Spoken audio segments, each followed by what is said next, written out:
नमस्कार, मैं हूं आपके साथ में श्वेता गर्ग और आप देख रहे हैं प्राइम टीवी। आइए नजर डालते हैं उत्तर प्रदेश की कुछ खास खबरों पर।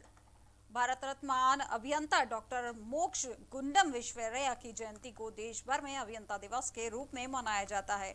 इस अवसर पर राजधानी लखनऊ के पीडब्ल्यूडी सभागार में उत्तर प्रदेश के उप मुख्यमंत्री केशव प्रसाद मौर्य ने विश्वेश्वरैया द्वारा लोकार्पण किया। इस मौके पर उत्तर प्रदेश लोक निर्माण विभाग सभागार में प्राज्ञता पत्रिका का अनावरण भी किया गया। उत्तर प्रदेश के मुख्यमंत्री केशव प्रसाद मौर्य ने अभियंताओं को प्रोत्साहित करते हुए कहा कि हर जगह आपके काम की तारीफ हो रही है। आज हम सब कई वर्षों से जिस जी जान से जुटे हुए थे उसका रंग आज विकास के रूप में नजर आने लगा है। आज से प्रदेश में गड्ढा मुक्त अभियान की शुरुआत हो रही है और सबको मेहनत करके इस अभियान को सफल बनाना है। साथ ही सपा सुप्रीमो अखिलेश यादव के बयान की भाजपा को अपनी पार्टी का निशाना बुलडोजर रखना चाहिए। केशव प्रसाद मौर्य ने जवाब दिया कि हाँ, हम बुलडोजर से माफियाओं के ऊपर कार्रवाई करेंगे। सबसे ज्यादा तो माफिया समाजवादी पार्टी में ही है, उनको भी अपनी पार्टी का AK-47 रख लेना चाहिए।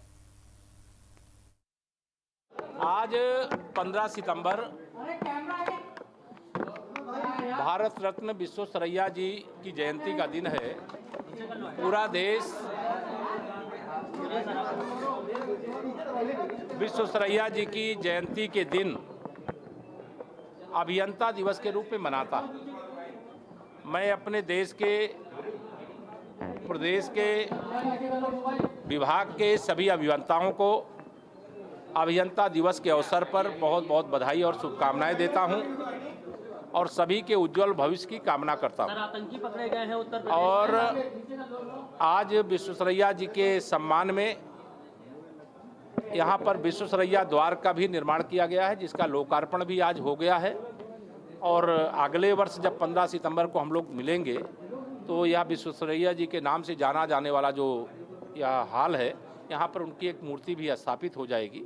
यह एक बड़ा निर्णय आज यहाँ पर लिया गया है और जो अच्छा काम करेंगे हमारे अभियंतागण, उनकी कोई कैटेगरी तय करेंगे, एक व्यवस्था तय करेंगे और अभियंता दिवस के दिन ऐसे विशिष्ट सेवा देने वाले जिन्होंने विशेष उपलब्धि हासिल की होगी उनको प्रशस्ति पत्र भी विभाग के माध्यम से दिया जाएगा। यह आज मैं सूचना देते हुए आप सबको भी भारत सरकार ग्रामीण विकास मंत्रालय ने बेरोजगारी की समस्या को दूर करने के लिए और स्थायी आजीविका के निर्माण के लिए और एक प्रभावी मॉडल के रूप में उद्यमों को बढ़ावा देने के लिए रूड सेटी व आरसेटी दृष्टिकोण को मान्यता दी। मंत्रालय ने एक महत्वपूर्ण कदम उठाते हुए बैंकों व उत्तर प्रदेश राज्य ग्रामीण आजीविका मिशन स्थानों के मॉडल पर ग्रामीण स्वरोजगार प्रशिक्षण स्थापित करने की सलाह दी है। ग्रामीण विकास मंत्रालय की एक पहल जो युवाओं के कौशल को तराशकर उन्हें आत्मनिर्भर स्वरोजगार से जुड़ने में कार्यरत है। वीडियो कॉन्फ्रेंसिंग के माध्यम से लोगों को जुड़ने हेतु आभार व्यक्त करते हुए एक पुस्तक प्रथम वार्षिक गतिविधि प्रतिवेदन का विमोचन भी किया गया, जिसमें समस्त डायरेक्टर आरसेटी मौजूद रहे। तो हमारे स्टेट में आप जानते हैं अभी ऑलमोस्ट 19,000 प्लस बैंक ब्रांचेज हैं। तो 8 हमारे पास लीड बैंक्स हैं जो मेन सभी डिस्ट्रिक्ट्स में, जो उनकी की रिस्पॉन्सिबिलिटी एरियाज हैं, 75 डिस्ट्रिक्ट हैं। तो उसमें सभी के पास जहाँ जहाँ की रिस्पॉन्सिबिलिटी डिस्ट्रिक्ट्स हैं, सब बैंक्स की अपनी अपनी आरसेटीज वो रन करते हैं विद द असिस्टेंस ऑफ नार एंड नेसन।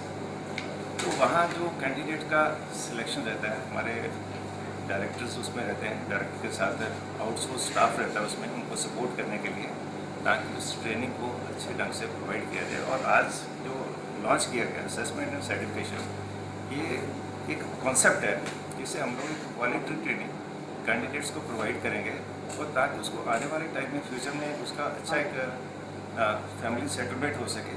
प्लस उसका जो सेकंड इम्पॉर्टेंट पार्ट है बैंक का क्रेडिट लिंकेज, तो वहाँ पर जो भी एक्टिविटीज़ में वो पार्टिसिपेट करते हैं, ट्रेनिंग लेते हैं, तो फिर उनको बैंक के साथ ट्रेनिंग पर्पज से उसी ट्रेड में उनको बैंक सपोर्ट करता है, उनको फाइनेंशियल सपोर्ट देता है, लोन की शेप में देता है। तो इस तरह से बहुत सारी एक्टिविटीज़ हैं जो बैंक के डिफरेंट मदद से हम लोग उनको सपोर्ट करते हैं। मैं Tripathi assistant controller India road city से उत्तर प्रदेश में यहाँ पर लीड कर रहा हूँ। यहाँ पर 75 RCTs में जितनी भी ट्रेनिंग्स होती हैं रूरल बोर्ड एरियाज में जो भी कैंडिडेट यहाँ पर ट्रेनिंग ले रहे हैं उन सभी का असेसमेंट एंड सर्टिफिकेशन यहाँ पर किया जा रहा है। ओवरऑल ये फरवरी 2020 से अभी तक यहाँ पर 18,379 कैंडिडेट्स को रूरल एरियाज के कैंडिडेट को यहाँ पर ट्रेनिंग दी गई और उनका असेसमेंट किया गया। इस असेसमेंट के माध्यम से 12,000 के लोगों के साथ उनको एक सर्टिफिकेट प्रदान किया जाता है। इस सर्टिफिकेट के आधार पर उनके अंदर जो हुनर का विकास हुआ है उस आधार पर वो अपने एक्टिविटी को लेकर के अब आगे बढ़ रहे हैं। यहाँ पर खासतौर से NRLM SHG की महिलाएं और उनके परिवार के लोग सम्मिलित होते हैं, जो कि महिलाएं कई किसी तरह से वो मेटेरियल का बैच है, डेयरी फार्मिंग का बैच है, वर्मी कंपोस्ट का बैच है और यहाँ पर हैंडलूम हैंडीक्राफ्ट के बैचेज हैं। ओवरऑल यहाँ पर इस तरह से 70 सेक्टर की विधानसभा चुनाव को मद्देनजर राजनीतिक दलों में जनता को लुभाने के दौर शुरू हो गया है। कई संगठनों में बैठक हो रही है तो कहीं जन यात्राएं तो कहीं सम्मेलन करके जनता के बीच समर्थन जुटाया जा रहा है। इसी कवायद में भाजपा किसान मोर्चा आगामी 18 सितंबर को राजधानी में किसान सम्मेलन का आयोजन करने जा रहा है। इस किसान सम्मेलन के बारे में भाजपा प्रदेश कार्यालय में किसान मोर्चा के प्रदेश अध्यक्ष कामेश्वर सिंह ने प्रेस वार्ता करते हुए कहा कि किसानों के हित में केंद्र और प्रदेश की योगी सरकार द्वारा बेहतर काम किया जा रहा है। इसके लिए प्रदेश का किसान योगी सरकार का धन्यवाद करना चाहता है। इसलिए 18 सितंबर को राजधानी में किसान सम्मेलन कराया जा रहा है, जिसमें प्रदेश के मुख्यमंत्री योगी आदित्यनाथ मुख्य अतिथि के रूप में शामिल रहेंगे।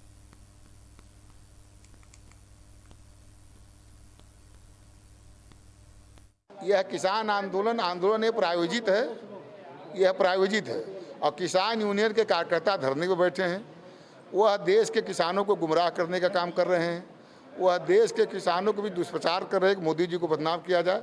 जो अपने देश के राजनीतिक दल हैं, जो मुद्दों के अभाव में संघर्ष नहीं कर पा रहे हैं, जो जनता के बीच जाने के लिए कोई मुद्दा नहीं पा रहे हैं, वह लोग किसान आंदोलन के माध्यम से अपनी ज़मीन तलाश रहे हैं। नहीं, किसान तो अलग है। प्रबुद्ध सम्मेलन तो भारतीय जनता पार्टी का कार्यक्रम है और कोई भी पार्टी जब कोई चुनाव होता है तो कोई भी पार्टी तैयारी तो करती है, तो हमारी भी पार्टी तैयारी कर रही है।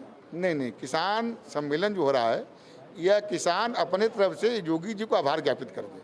किसान तो भाई सरकार के साथ है। उत्तर प्रदेश में विधानसभा चुनाव की सरगर्मियों के बीच में अलग अलग माध्यमों से जनता को मनाने की कोशिश की जा रही है और जन यात्राओं की लहर सी आ गई है। कहीं भाजपा की जन आशीर्वाद यात्रा तो कहीं आप की तिरंगा यात्रा तो कहीं कांग्रेस की प्रतिज्ञा यात्रा। इसी कड़ी में निषाद पार्टी भी पीछे नहीं है। उनके द्वारा भी निषाद समाज उत्थान आरक्षण यात्रा की शुरुआत हो गई है। राजधानी में 1090 चौराहे पर निषाद पार्टी की इस जन यात्रा को हरी झंडी निषाद पार्टी के राष्ट्रीय अध्यक्ष संजय निषाद द्वारा दी गई। इस मौके पर निषाद पार्टी के अध्यक्ष संजय निषाद ने कहा कि हमारी पार्टी समाज के हर उस तबके के साथ है जो अब तक उपेक्षित है, जिसकी कोई सुध लेने वाला नहीं है।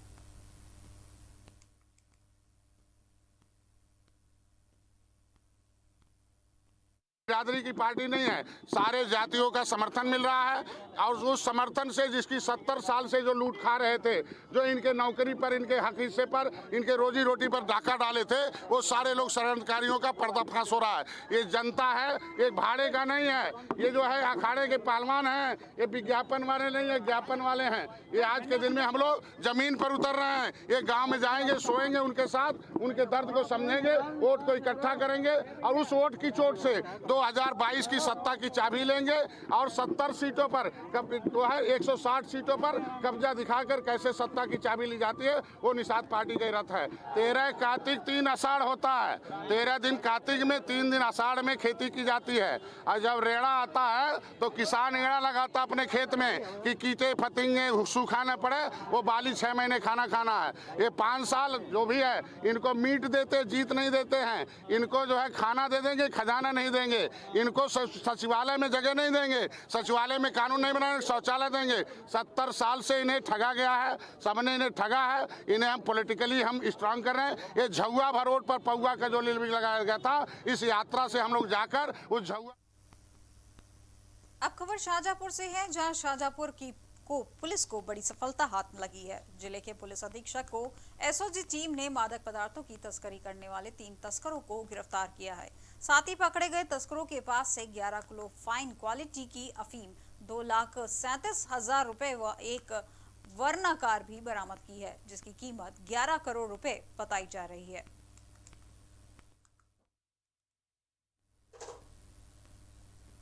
फतेहपुर जिले के विकासखंड देवमई में प्राथमिक विद्यालय प्रतियोगिताओं के सर्वश्रेष्ठ प्रतिभागी छात्र छात्राओं को सम्मानित किया गया। कुल 4 वर्गों में पुरस्कार वितरण किया गया। प्रथम श्रेणी स्लोगन प्रतियोगिता में कक्षा 3 की कुमारी जया विजयी रही। कला में कक्षा 5 की शुभी पटेल ने बाजी मारी तो कक्षा 2 ने सुव्यवस्थित कक्षा कक्ष की श्रेणी में अपना नाम प्रथम स्थान पर दर्ज कराया। इसके लिए कक्षा के मॉनिटर अस्मित पटेल को सम्मानित किया गया। इसके अतिरिक्त स्वच्छ परिसर हेतु किए गए प्रयासों के लिए विद्यालय की ग्रीन आर्मी को ट्रॉफी देकर सम्मानित किया गया।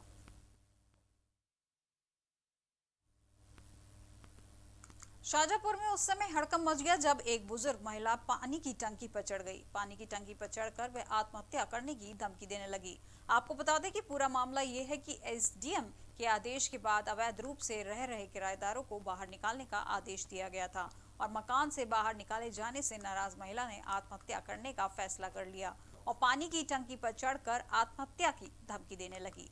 इस दौरान पानी की टंकी के नीचे भारी भीड़ लग गई। मौके पर पहुंची पुलिस ने पानी की टंकी पर चढ़कर उसे समझाकर टंकी से नीचे उतारा। महिला के उतारने के बाद पुलिस और स्थानीय लोगों ने राहत की सांस ली और बुजुर्ग महिला की मांग को प्रशासन के अधिकारी के संज्ञान में लेने की मदद का भरोसा दिया है।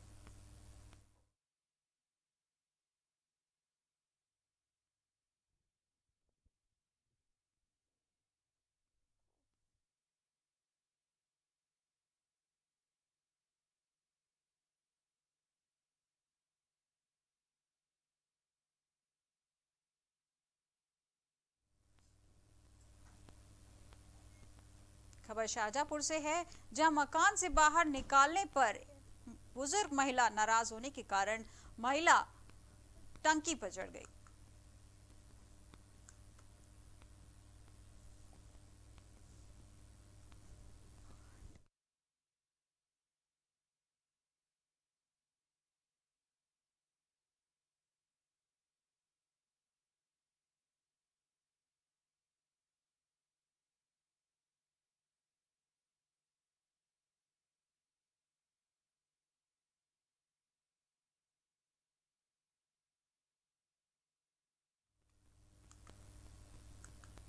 रायबरेली जिले में रात भर से हो रही मूसलाधार बारिश से मकान पर पेड़ गिर गया था। मूसलाधार बारिश के चलते लगभग 100 साल पुराना विशालकाय बरगद का पेड़ एक मकान पर गिर गया। वहीं बरगद का पेड़ गिरने से मकान क्षतिग्रस्त हो गया। पेड़ गिरने से चपेट में एक लड़का भी आ गया है, जिसे गंभीर हालत में जिला अस्पताल में भर्ती कराया गया है।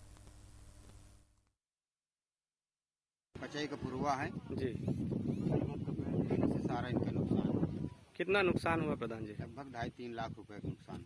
मकान के ऊपर गिरा। हाँ, किसी को चोट भी आई बताया जा रहा है। लड़का चोट खा गया, अस्पताल में भर्ती है। सीने और सर में चोट है। कोई आया था राजस्व कर्मी या लेखपाल? जी, थाने की फोर्स आई। जनपद प्रतापगढ़ के लालगंज थाना क्षेत्र में पीड़ित ने पड़ोस के ही एक युवक पर छेड़छाड़ का आरोप लगाया है। पीड़िता का आरोप है कि वह सुबह अपने घर शौच के लिए गई थी कि अचानक गांव के व्यक्तियों द्वारा उसके साथ अभद्रता की गई। पीड़िता ने घर जाकर अपने मां से पूरी बात बताई, जिसके बाद आरोपियों ने युवक के मां के साथ भी अभद्र भाषा का प्रयोग किया। मां ने पीड़िता की बेटी के साथ थाने पहुंचकर तहरीर देकर न्याय की गुहार लगाई है। वहीं पीड़िता का कहना है कि तहरीर देने के बाद भी लालगंज पुलिस आरोपियों के ऊपर कार्रवाई नहीं कर रही है। हमारे लड़के के साथ छेड़खानी भई थी।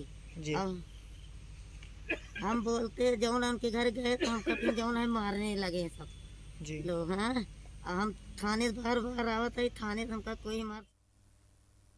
मैनपुरी के बेवर थाना क्षेत्र में हलवाईगिरी का काम करने के लिए गए युवक या साथियों के रुपए देने से छीन लेकर विवाद हो गया, जिसके बाद आरोप है कि उसके साथियों ने उसके साथ मारपीट कर नहर पुल के निकट मरनासन हालत में फेंक दिया था। वहीं घायल अवस्था में युवक को जिला अस्पताल में सैफई ले जाया गया, जहां हालत में सुधार न होने पर उसे दिल्ली एम्स अस्पताल ले जाया गया। वहीं इलाज के दौरान घायल की मौत हो गई है और परिजनों का आरोप है कि पुलिस को उस वक्त मामले की तहरीर भी दी गई थी, लेकिन अब तक कोई कार्रवाई नहीं की गई है। युवक की मौत के बाद परिजनों समेत लोगों ने रोड पर जाम लगाने की कोशिश की। सूचना मिलने पर पहुंची पुलिस ने कार्रवाई किए जाने की बात कहकर समझा बुझा कर जाम खुलवा दिया। पुलिस मामले की रिपोर्ट दर्ज कर मामले की जांच शुरू कर दी है। हमारा चचेरा भाई था जी, उसको छल्लू हलवाई 5 तारीख को सुबह लेकर गया जी, और लेकर के 6 तारीख को लौट कर आया। उसने पता बताया नहीं जी, कहाँ क्या हुआ, घटना घट गई। सुबह जब 100 नंबर गाड़ी ने पता किया, उन्होंने फोन किया, फोन संपर्क हुआ, वहाँ पर पड़े मिले। कहाँ पर पड़े मिले? हाईवे नागपुर के पास हाईवे पर। किसके साथ गए थे वो? छल्लू हलवाई के साथ गए थे। उसके बाद लेकर गया तो उसने बताया नहीं, मुझे पूछा तो वो बता सही बात नहीं बता रहा है। आज 8-9 दिन हो गए अभी तक पुलिस ने। गोरखपुर में ईएनटी डॉक्टर गणेश गौड़ पर महिला मरीज ने अश्लील हरकत करने का आरोप लगाया है। बता दें कि 11 महीने पहले एकोना थाना क्षेत्र की महिला मरीज से छेड़खानी के आरोप में मुकदमा दर्ज था। बांसगांव थाना क्षेत्र के कौड़ीराम में सर्वोदय किसान इंटर कॉलेज के प्रांगण के बगल में स्थित रेशमदीप ईएनटी क्लिनिक नाक कान गला का अस्पताल था, जिस डॉक्टर को लोग पृथ्वी के भगवान का दर्जा देते थे। वहीं डॉक्टर अपनी ऊंची हरकत पर उतर आए तो लोगों का भरोसा इस पेशी से उठ जाएगा। उपनगर कौड़ीराम के सर्वोदय किसान इंटर कॉलेज प्रांगण के उत्तर में रेशमदीप ईएनटी क्लिनिक के डॉक्टर गणेश गौड़ ने महिला मरीज के साथ अश्लील हरकत की और बता दें कि बात करते हुए उसकी बेइज्जती के साथ खेलने का प्रयास किया। महिला ने जब इसकी जानकारी स्थानीय और अगल बगल के लोगों को और अन्य राहगीरों को दी तो मौके पर पहुंचे ग्रामीणों ने डॉक्टर की जमकर धुनाई कर दी। धुनाई करने के बाद स्थानीय पुलिस चौकी कौड़ीराम को सौंप दिया गया। फिलहाल पुलिस ने आरोपी डॉक्टर को हिरासत में लेकर जांच में जुट गई है।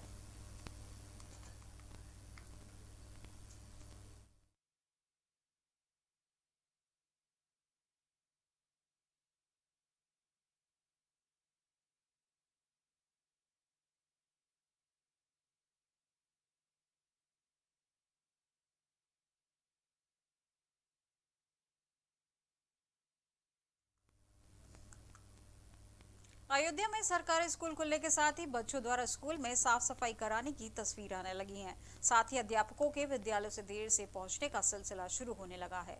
वहीं प्राइम टीवी के कैमरे में बच्चों द्वारा झाड़ू लगाने की तस्वीरें कैद हो गई। साफ सफाई के साथ साथ मेज दुरुस्त करते हुए स्कूल के बच्चे दिखे। वहीं विद्यालय से नदारत अध्यापिका और प्रधानाध्यापिका भी मिले।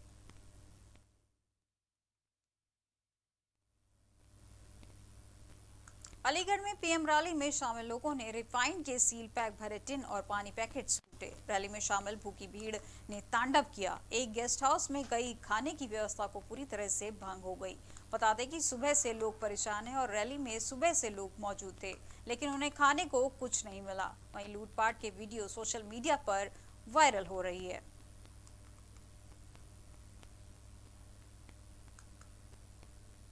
अलीगढ़ में एक बड़ा सड़क हादसा हुआ, जहां पलवल हाईवे पर अज्ञात वाहन ने एम्बुलेंस को बुरी तरह से रौंद दिया। इलाके में जोरदार सड़क हादसे की आवाज सुन आसपास में स्थानीय में ग्रामीण दौड़कर घटनास्थल पर पहुंच गए और इस भीड़ सड़क हादसे में एम्बुलेंस से चिथड़े उड़ गए। तो वहीं चालक गंभीर रूप से घायल हो गया है, जिसे घायल हालात में उपचार के लिए अस्पताल में भर्ती कराया गया, जहाँ चालक राहुल की हालत नाजुक बनी हुई है।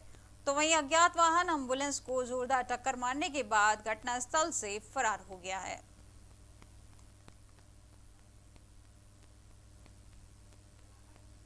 ताजनगरी आगरा में चोरों के हौसले बुलंद होते जा रहे हैं। आगरा में घरों में चोरी की घटनाएं लगातार बढ़ती जा रही हैं। ताजा मामला आगरा के थानागंज के ताजगंज के कहरई का है, जहां देर रात चोरों ने एक घर को अपना निशाना बनाया और लाखों के आभूषणों को पार कर दिया। चोरों के हौसले इस कदर बुलंद है कि घर में परिवार के सभी सदस्य रात्रि को सो रहे थे, तभी चोरों ने छत से घर में घुसकर कमरे के अंदर रखी अलमारी का ताला तोड़कर लाखों रुपए के जेवरात चुराकर फरार हो गए।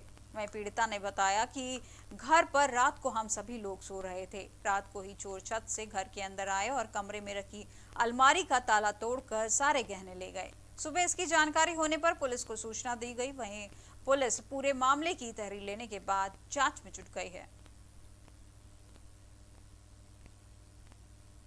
उत्तर प्रदेश की अब तक की खबरों में बस इतना ही और अधिक खबरों के लिए देखते रहिए प्राइम टीवी। नमस्कार।